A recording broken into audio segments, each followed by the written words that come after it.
يا من يرى مد البعوض جناحها في ظلمة الليل. میرے بھائی اور دوستو، میں آپ کو ایک چھوٹی سی مثال دیتا ہوں. ایک آدمی تھا، خدا نہ کرے اس کے گھر میں کوئی غیر آدمی آ جائے، ایک غیر آدمی آ جائے. وہ کیا کرتا ہے؟ اس گھر کا جان بھی لیتا ہے کہ نہیں لیتا ہے، مال بھی لوٹ لیتا ہے، عزت اور آبرو بھی لوٹ لیتا ہے. ایک غیر آدمی اگر کسی گھر میں آ جائے تو اس گھر کی یہ چیزیں لوٹ کے لے جاتا ہے کہ نہیں لے جاتا ہے؟ ٹھیک ہے نا. آج ہم نے اپنے گھروں میں ایسی چیزیں رکھی ہوئی ہیں جس کے اندر ہزاروں غیر مرد ہیں.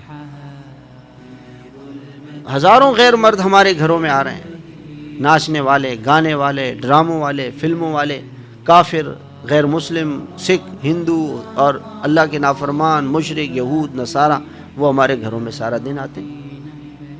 اب وہ ہمارے گھروں سے حیا لوٹ گئے، اس لیے اولاد بے حیا ہو گئی. ان کو احساس ہی نہیں کہ ماں باپ کیا کہہ رہے ہیں. بیوی بے حیا ہو گئی اور وہ شوہر کی فرما برداری نہیں کرتی ہے. شوہر کے اندر سے حیا ختم ہو گئی، اس لیے وہ بیوی کا خیال ہی نہیں کرتا، اس کو نوکرانی سمجھتا ہے، ظلم کر رہا ہے بیوی پہ. حیا لوٹ گیا. وہ غیر جو تھے وہ ہمارے گھر سے حیا لوٹ گئے. وہ ہمارے گھر سے جو ہے نا نمازیں لوٹ گئے.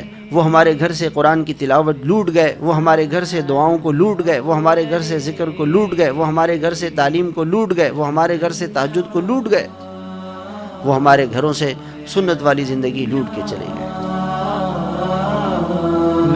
كان مني في الزمان الأول يا من يرى